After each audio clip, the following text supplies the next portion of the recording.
December 4వ తారీఖున దత్తాత్రేయ జయంతి సందర్భంగా శ్రీమతి స్రవంతి గారి ఆధ్వర్యంలో దత్త హోమం సంప్రదించండి.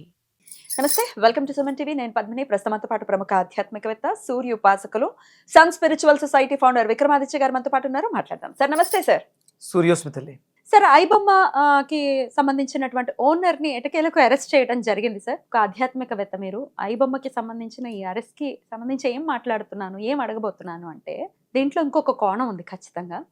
అంటే తను రిలీజ్ అయ్యే సినిమాలే కాకుండా రిలీజ్ అవ్వనివి, ఇంకా రిలీజ్ అబౌట్ టు రిలీజ్ అనే సినిమాలని కూడా తన వెబ్సైట్ లో పెట్టడం జరిగింది. లైక్ హిట్ 3 అది 18 గంటల ముందే పెట్టేయడం జరిగింది. ఇది అమ్ముంటే పట్టుకోండి అని ఇట్లా రకరకాల వ్యాఖ్యానాలు కూడా చేశాడు తను. అయితే పెట్టేశాడు, సరే చూసే మనము మనలో చాలా మంది చూస్తూ ఉన్నారు కదా. సో ఇంచుమించు దాన్ని ఒక దొంగతనం కిందగానే కన్సిడర్ చేయాలి అనేది ఒక భావన. మీరేం చెప్తారు దానికి? What is your reaction? అంటే మీరు ఒక ఆధ్యాత్మికవేత్తని సినిమాకి సంబంధించి మాట్లాడడానికి there must be some reason ఉంది. నేను 2006 ఆ టైంలో రామచరణ్ గారి రచ్చ, నితిన్ గారిది ఇష్క్ ఈ సినిమాల టైంలో అల్లరి నరేష్ గారిది సుడిగాడు, ఇలాంటి సినిమాలకి నేను యాంటీ పైరసీ చేశాను.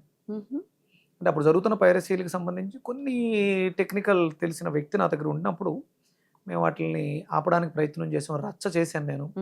అంటే పబ్లిక్గా ప్రొడ్యూసర్స్తో వెళ్ళి మాట్లాడి ఏదో నామినల్ చిన్న చిన్న పేమెంట్లు అవి చేయించి 2-3 వారాలు అంటే దానికి సంబంధించిన టెక్నికల్ నాలెడ్జ్ ఏమైనా ఉన్నవాళ్ళు ఉండేవారు అప్పట్లో నాతోటి, అది చేశాను. అందుకని ఇది నేను మాట్లాడవచ్చు. ఇప్పటికీ నేను దాని గురించి ఇంకా ప్రయత్నం చేస్తూ ఒక కొత్త టెక్నాలజీని డెవలప్ చేసాం.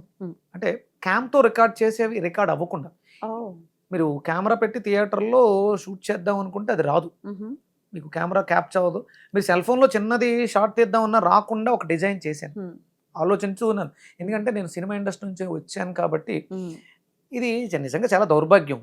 కొన్ని వందల మంది అర్ధరాత్రులు అపరాత్రులు నిద్రాహారాలు మాని కష్టపడుతూ ఉంటారు.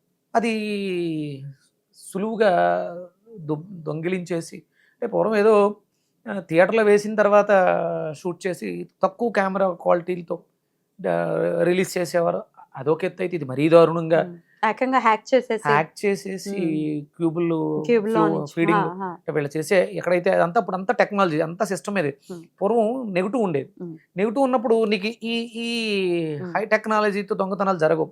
ఎప్పుడైతే మనం టెక్నాలజీలో ఇంప్రూవ్ అయ్యామో, టెక్నాలజీ వల్ల ఎంత బెనిఫిట్ ఉందో అంత లాస్ ఉంది. నెగిటివ్ ఎడిటింగ్ ప్రింట్ వెళ్ళాలి. ప్రింట్ వెళ్ళిన తర్వాత నీకు ఈ లోపల టెక్నాలజీ పరంగా నువ్వు దొంగతనం చేయలేవు. అభివృద్ధి చెంది దాంట్లో ఈ దారుణాలన్నీ జరుగుతున్నాయి.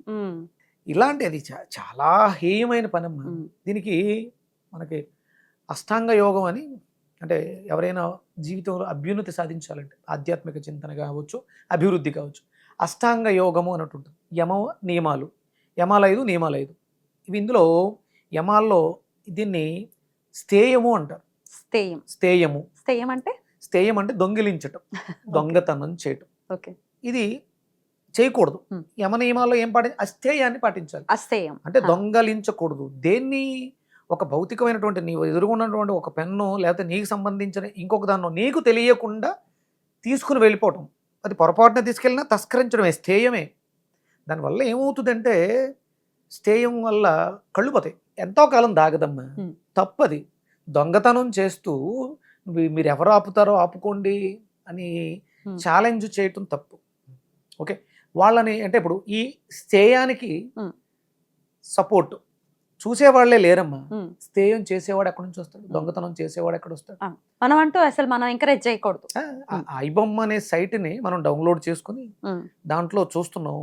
అదేమి ఊరికే వాడి సంపదని, అంటే నిర్మాతల సంపదని లేకపోతే హీరోల సంపదని, కష్టాన్ని, శ్రామికుల సంపాదన తస్కరించాడు. రేపొద్దుట ఇదంతా చూస్తూ నన్ను ఎంకరేజ్ చేసిన నీ సంపదని, నీకు సంబంధించిన వాటిని నేను తస్కరించను, స్థేయం చేయను అని ఎక్కడన్నా ఉందా? దొంగ గుణం నాకుంది, అది నీదైనా ఒకటే, ఎవరిదైనా నాకు ఒకటే. ఇప్పుడు సినిమాని దొంగలించి నాకు చూపిస్తూ నీ ఇంటికి వచ్చి నీ ఇంట్లో సమస్తాన్ని దొంగలిస్తున్నాడు. అవకాశం ఉందిగా. నీ డేటా ఇప్పుడంతా మన అకౌంట్ మొత్తం సిస్టమ్ లోనే ఉంది. ప్లస్ అందులో ఐబొమ్మలో వచ్చేటటువంటి సినిమాలు చూసే వాళ్ళకి ఈ నోటిఫికేషన్స్ లాంటివి వస్తూ ఉంటాయి. బెట్టింగ్ యాప్స్ కి సంబంధించి. ఒకవేళ నువ్వు దాంట్లోకి వెళ్ళావనంటే ఇంక అయిపోయింది. స్మాష్ జీవితం. కేవలం ఉమ్. బెట్టింగ్ యాప్స్ నోటిఫికేషన్సే కాకుండా ఉమ్, ఒక ల్యాబ్లో ఉమ్. లోడ్ చేయబడినటువంటి సినిమానే, మెటీరియల్ని ఆడు లేపేశాడు అది. లేపేశాడు. అంటే ఉమ్. నోటిఫికేషన్ నీకు వచ్చినా రాకపోయినా నీ డేటా వాడి చేతిలో డేటా ఉంటుంది. వాడి కంట్రోల్లో ఉంటుంది, వెళ్ళిపోతుంది. ఉమ్. అంటే దొంగతనం హేయమైనది. అది నాలెడ్జ్ కావచ్చు, వస్తువు కావచ్చు, ఏదైనా దానికి పరిహారం మనం చెల్లించాల్సిందే. అక్కడ తను ఎంత పాపం చేశాడో దానికి 10ంతల పాపం మనం అందరం కూడా, ఐబొమ్మ చూసిన వాళ్ళం అందరం కూడా భాగస్వాములే. Right. ఒకవేళ అంటే చేసిన పాపానికి పశ్చాత్తాపమే ప్రాయశ్చిత్తమే పరిహారం. అందుకని మనం అందరం ఇప్పుడు మీరు సినిమా రేట్లు తగ్గించండి. ఇంకో కోణం సార్, ఇప్పుడు అలా చూసేయడానికి కారణమే ఇది. చెప్పేటటువంటి రీజన్ ఏంటంటే, ఇప్పుడు సినిమాకి వెళ్ళామనంటే ఒక నలుగురు వెళ్ళాలంటే ఇంచుమించు 4000 అయితే ఖచ్చితంగా అయిపోతుంది. అవుతుంది. మల్టీప్లెక్స్కి వెళ్తారు, పిల్లలు ఉంటారు, రకరకాల యాంగిల్స్. ఫస్ట్ అసలు వీళ్ళు సినిమా వాళ్ళు దీని మీద దృష్టి కేంద్రీకరించాలి, ఉమ్. లేని పక్షంలో ఇట్లాంటివే జరుగుతూ ఉంటాయి అనేది ఒకటి. ఉమ్. ఒక నెలన్నర ఆగితే ఓటీటీలకు వచ్చేస్తుంది. అదే అండి, ఇక్కడ ఏమైపోయిందంటమ్మా, పూర్వం సినిమాలకి ఇంత రేట్లు అవి ఉండేవి కాదు. టెక్నాలజీ డెవలప్ అయిన తర్వాత ఎప్పుడైతే పైరసీ అని మొదలైందో, పూర్వం పైరసీ ఎక్కడుంది? అప్పుడు రేట్లు నార్మల్గా ఉన్నాయి. విహెచ్డి క్యాసెట్లు అంటే వ్యాపారం చేసుకోవడానికి ముందు ఫస్ట్ ఆడియో రైట్స్ అమ్మేవారు, ఆ తర్వాత వీడియో రైట్స్ అమ్మేవారు, తర్వాత శాటిలైట్ రైట్స్ అమ్మేవారు.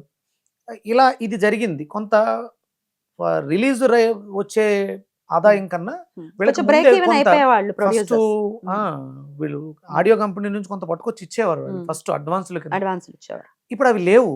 ఇప్పుడు మొత్తం అంతా Mm. ఇది అయిపోయింది కదా, Mm. ఎలక్ట్రానిక్ మీడియాలోకి వెళ్ళిపోయింది, డిజిటల్. ఇది డిజిటల్ అయిపోయింది, కష్టం అయిపోయింది. దానివల్ల ఇప్పుడు అంటే పైరసీ మొదలయ్యిన తర్వాత వీళ్ళు తక్కువ రోజుల్లోనే ఎక్కువ ఆదాయాన్ని ఖర్చు పెట్టిన ఖర్చును తెచ్చుకోవాలని తాపత్రయపడుతున్నారు ప్రొడ్యూసర్స్. అవును, ఇది. అంటే సినిమా వాళ్ళు. నేను ఒక సగటు ప్రేక్షకుడిని, నేను సినిమా రిలీజ్ అయిన ఫస్ట్ రోజే బెనిఫిట్ షో చూసేస్తాను. అంటే సినిమా అంటే అంత నాకు పిచ్చి. నాకు కష్టంగానే ఉన్న ఒక నిర్మాత స్థాయిలో కూర్చుని కూడా నేను ఆలోచించాలి.